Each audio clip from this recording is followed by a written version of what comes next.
Hello everyone, welcome to my channel 6-12 NCERT classes में आपका स्वागत है। सॉरी एवरीवन, इतने दिनों तक मैं कंटेंट नहीं डाल पाई उसके लिए, क्योंकि मेरी तबीयत अच्छी नहीं थी और आवाज़ से भी आप लोग को लगेगा कि सही में मेरी तबीयत सही नहीं थी। तो उसके लिए आई एम रियली सॉरी।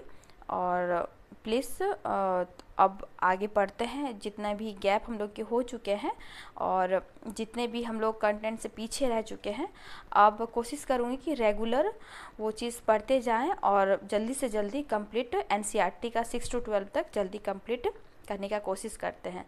ठीक है, चलिए एवरीवन आगे बढ़ते हैं। ओके, चैप्टर 4 से हम लोग स्टार्ट करेंगे। चैप्टर 3 हम लोग ने कंप्लीट कर लिया था। ठीक है, और चैप्टर 4 में है आपका पंचायती राज। चैप्टर 4 में है पंचायती राज। पंचायती राज को हम लोग थोड़ा विस्तार से पढ़ते हैं। आइए, पंचायत क्या है इसके बारे में हम लोग पहले जानते हैं, उसके बाद आगे हम लोग पढ़ते हैं। ठीक है, ग्राम सभा एक पंचायत के क्षेत्र में रहने वाले सभी वयस्कों की सभा होती है। हो सकता है कि उसमें सिर्फ एक गांव हो या एक से ज़्यादा, जैसा कि इस उदाहरण में दिया गया है। कई राज्यों में हर गांव की ग्राम सभा की बैठक अलग होती है। कोई भी व्यक्ति जिसकी उम्र 18 वर्ष या उससे ज़्यादा हो, जिसे वोट देने का अधिकार प्राप्त हो और जिसका नाम गांव की मतदाता सूची में हो, वह ग्राम सभा का सदस्य होता है। ठीक है,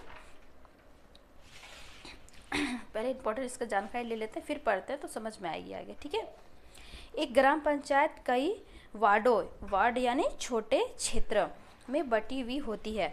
प्रत्येक वार्ड अपना एक प्रतिनिधि चुनता है, जो वार्ड पंच के नाम से जाना जाता है।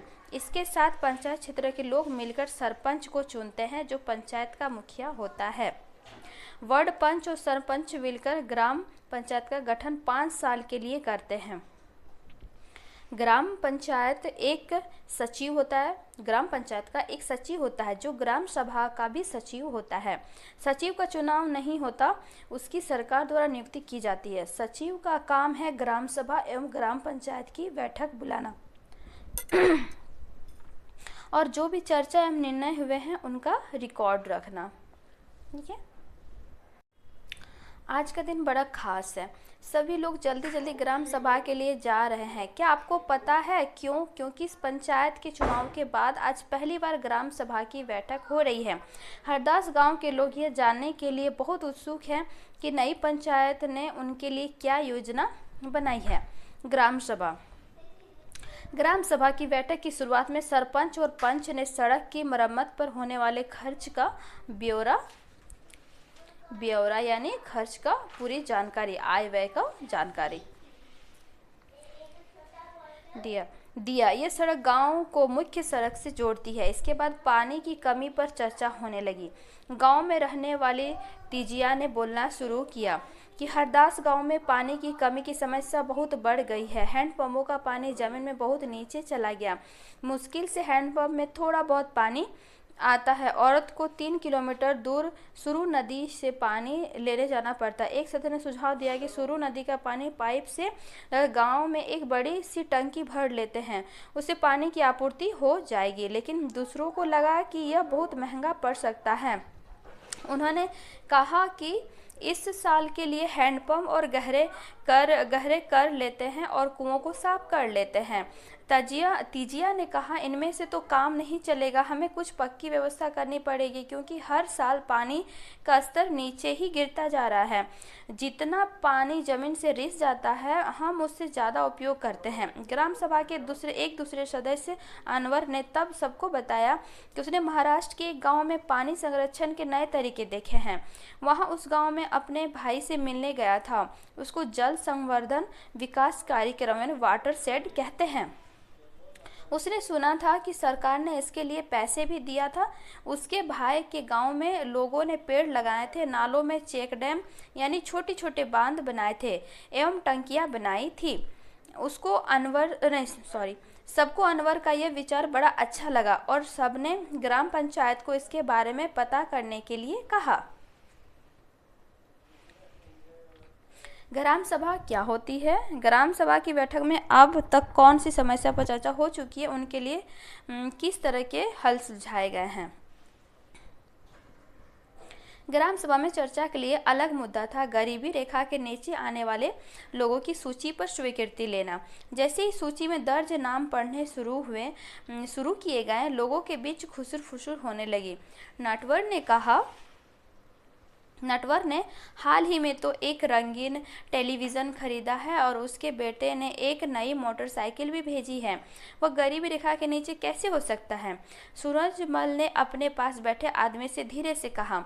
तो सरोज ने सुखी बाई से कहा, बिरजू का नाम इस सूची में कैसे आ गया? इसके पास तो इतनी ज़मीन है। इस सूची में तो सिर्फ गरीब लोग होने चाहिए। ओम प्रकाश एक मजदूर है, उसके पास बिल्कुल ज़मीन नहीं है। वो मुश्किल से अपना गुजारा चला पाता है, पर उसका नाम इस सूची में नहीं है। सुखी बाई ने कहा, तुम्हें तो पता ही है कि नटवर और बिरजू अमीरचंद के दोस्त हैं। अब अमीरचंद को कौन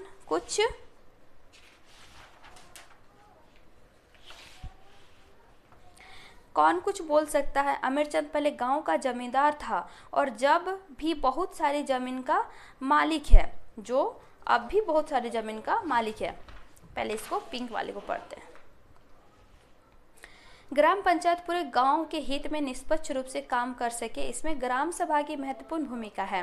ग्राम सभा की बैठक में ग्राम पंचायत अपनी योजनाएं लोगों के सामने रखती है। ग्राम सभा पंचायत को मनमाने ढंग से काम करने से रोक सकती है।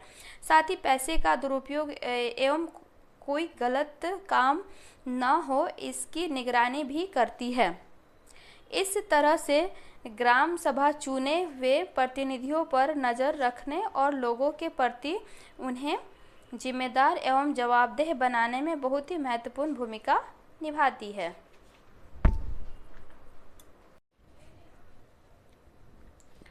बोल सकता है, अमीरचंद पहले गांव का जमींदार था और अब भी बहुत सारी जमीन का मालिक है, लेकिन हमें ओम प्रकाश का नाम तो सूची में डलवाना ही चाहिए। सरपंच ने देखा कि लोग के बीच में खुशर फुसर हो रही थी। उन्होंने पूछा कि अगर किसी को कुछ कहना हो तो कहे। सरोज ने सूरजमल को उकसाने की कोशिश की कि वो नटवर और बिरजू के बारे में पूछे, लेकिन सूरजमल चुपचाप बैठा रहा। अमीरचंद ग्राम सभा में बैठा सब पर निगाह रखे हुए था। सरोज ने उठकर कहा कि ओम प्रकाश का नाम सूची में होना चाहिए। दूसरे लोग ने भी माना कि ओम प्रकाश का परिवार बहुत गरीब है। सरपंच ने पूछा कि उसका नाम सूची में क्यों नहीं था। जिस व्यक्ति ने गरीबी रेखा के नीचे आने वाले परिवार का सर्वेक्षण किया था, उसने बताया, मैं ओम प्रकाश के घर कई बार गया, पर हर बार वहाँ ताला लगा हुआ था। वह शायद कहीं काम ढूंढने के लिए गया हुआ था। सरपंच ने कहा कि ओम प्रकाश की पारिवारिक आय देखी जाएगी और अगर वो सरकार द्वारा तय की गई राशि से कम है तो उसका नाम भी सूची में शामिल किया जाएगा। और एवरीवन, फर्स्ट पार्ट तक यहीं तक रहने देते हैं और सेकेंड पार्ट ग्राम पंचायत से हम लोग स्टार्ट करेंगे, जो कि कल आपकी आ जाएगी। ठीक है, bye bye everyone, like and subscribe करिएगा।